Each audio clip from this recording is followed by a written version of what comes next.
Si l'on réside dans un faubourg dont le caractère de jardin tend à trancher sur le caractère de désert de pierres fissurées qui est celui du centre-ville,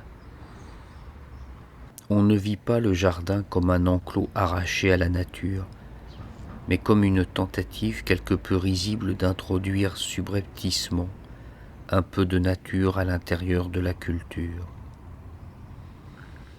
Voilà une expérience très caractéristique de l'homme d'aujourd'hui.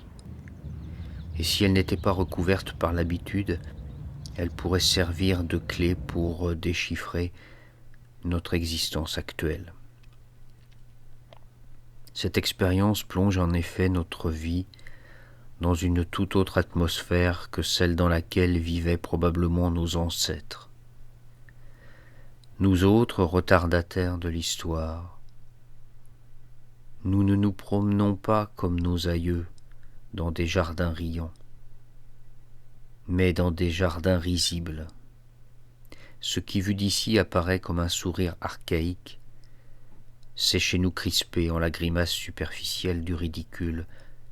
Nous portons d'autres masques que nos ancêtres. Nous sommes des personnes d'une autre espèce, et la différence entre notre masque de jardin et le leur n'est qu'un exemple de la différence qui existe entre des personnes de l'histoire et des personnes de la post-histoire naissante.